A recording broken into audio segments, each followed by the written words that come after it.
prayer. A very important subject.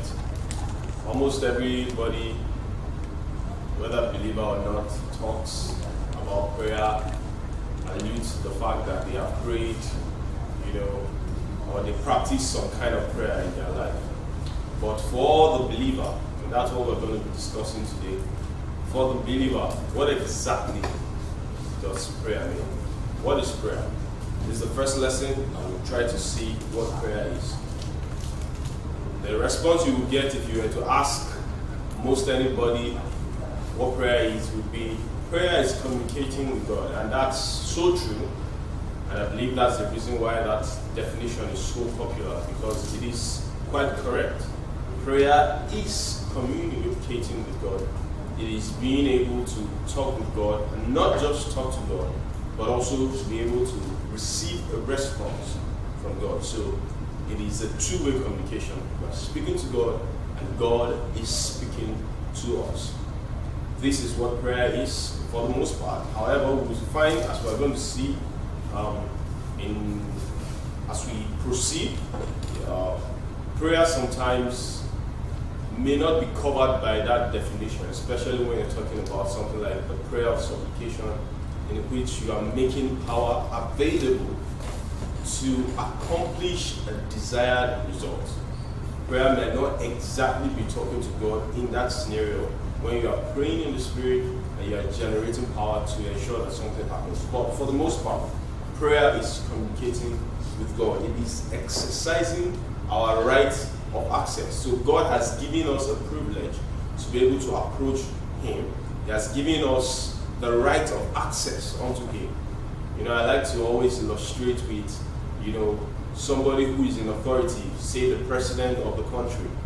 You naturally or ordinarily wouldn't have access to such a person except you go through certain protocols, and lay down procedures, in which case you may also still be denied. However, we do not have all of that to contend with when going to God. In the book of Ephesians chapter 2 and verse 18, the Bible tells us that for through Him, that is through Christ, we both have access by one Spirit to the Father. Talking about everyone who has come to believe in Jesus Christ. Through Him, we have access unto the Father. That's, we can approach Him in prayers, and there is no restriction, there is no limitation.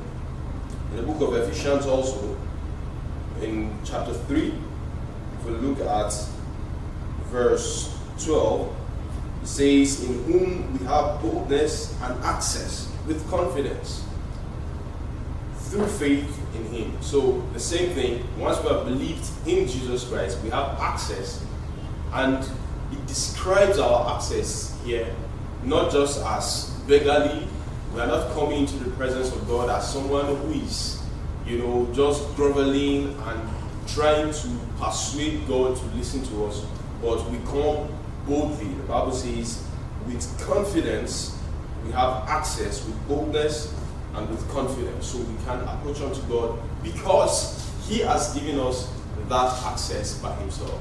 So prayer is exercising that right of access that God has given to us. It is a privilege that we have, that we can come before the God of the whole universe, the all-powerful one, and we can talk with Him, the all-wise one, and we can come to Him, talk with Him, and He imparts His nature, imparts His wisdom, imparts His very life unto us as we commune with Him. Prayer is one of the most important things a believer can do. As a matter of fact, as we go on, we're going to see how important prayer is. But for now, we just want to define what prayer is. Another thing I would like to mention here is what prayer is not. Some people have said, prayer is not my gift. But prayer is not a gift. The Bible does not teach prayer to be a gift. Prayer is not a spiritual gift. It is not a talent. It is not a hobby, even though some people might say prayer is their hobby. But prayer is not a hobby. Prayer is not a talent. It's not a spiritual gift. But prayer is a duty. It is a responsibility. It is an instruction. The Bible, in the law passages, tells us what God expects of us and what He outrightly instructs us to do, instructs us to pray. in the book of Romans, chapter 12, verse 12, it says, rejoicing in hope, patient in tribulation, continuing instant in prayers. It says you should continue to be instant in prayer, which means that you should be spontaneous to enter into prayers. So you should be spontaneous to enter into prayer.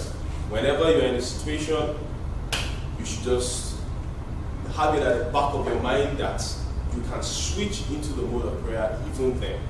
And it says to continue in that readiness of mind. In Ephesians chapter 6, verse 18, it says, praying always with all prayers. So he said, praying always. Praying always. That's an instruction. It's not a suggestion. It's not telling us, oh, if you feel like you can pray, if it's convenient, you can pray.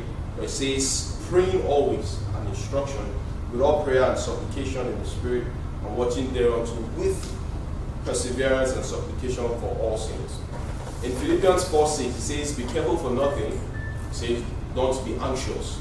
It says, but in everything, by prayer and supplication, with thanksgiving, make your request known unto God. So if there ever seems to be a situation in your life that makes you feel like worrying, then that is a time to pray. It's a good time to pray. It says, do not be careful. It means don't be anxious about anything, but in everything, by prayer and supplication, with thanksgiving, make your request known unto God.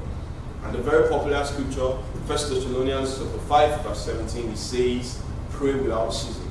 So from all these scriptures that we've read, we can see that prayer is not a gift. It is not, something that we do when we find it convenient, but it is an instruction that God has given unto us, commanding us to engage in. And we will see the reason why this is so important as we go ahead.